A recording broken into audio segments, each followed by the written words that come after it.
Alright, welcome to Hollywood 2025, a place that has absolutely no creativity at all, and because of the success of Stranger Things, we're going to take anything that was popular in the 80s and try and repackage it for today's audience, putting Finn Wolfhard or Jenna Ortega in it, and because of that, they just announced they're making a Gremlins 3. And in all seriousness, Gremlins is one of the most important movies in the history of Hollywood, where the idea came from this guy right here, Chris Columbus, who directed the first two Harry Potter movies as well as Home Alone, where he got the idea when he was 23 years old living in New York City, and there were so many rats in his apartment that would make noise, he came up with the idea for Gremlins. The way the word gremlin originated was because of an air crash that happened in 1928, where a bunch of survivors said there were gremlins inside the plane that were causing technical issues, and that was the inspiration for the famous Twilight Zone episode in season 5, A Nightmare at 20,000 Feet. Because of that, in 1943, Roald Dahl brought the idea of Gremlins to being this sort of kids franchise where he wrote a book called The Gremlins talking about these gremlin creatures destroying airplanes, and it was purchased by Disney and they almost made a movie on it. The reason Disney didn't make it into a movie was the same year Warner Brothers made a Bugs Bunny cartoon called Falling Hair, which did feature these gremlin creatures on a plane and Bugs Bunny battling them.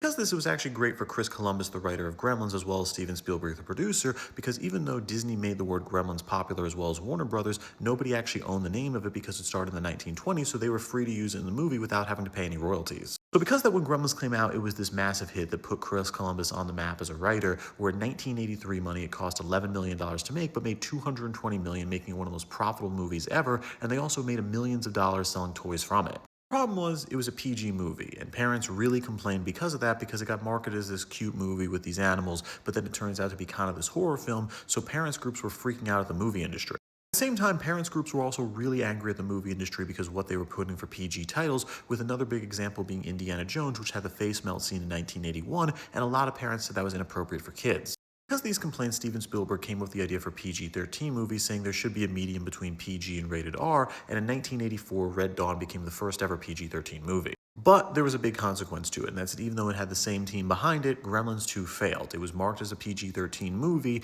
but it only made $43 million on a budget of $50 million, making it one of the biggest bombs for sequels ever. The reason is because even though the reviews weren't that bad on Gremlins 2, they just didn't have an audience where adults weren't going to see a movie with these fluffy animals that become monsters, and at the same time they lost the entire kid and family audience, which were the driving force of the first one's success. That pretty much killed the franchise, but now 40 years later it was announced there will actually be a Gremlins 3 coming out with Chris Columbus writing it, Steven Spielberg producing it, and it's not confirmed, but it's very likely Joe Dante will be directing it again. The big motive for the idea is it seems like Hollywood is really hot on the idea of the legacy sequel right now, with movies like Beetlejuice, and Top Gun Maverick making a lot of money, where it seems like people don't like sequels that come out 2 years later, but they do like these sequels that come out decades later and are kind of a reflection on what has changed. Still, this is going to have to be a PG-13 movie, and I'm not sure that's the best path for this, but with that, I'm Charles Perrault. Please subscribe to learn something.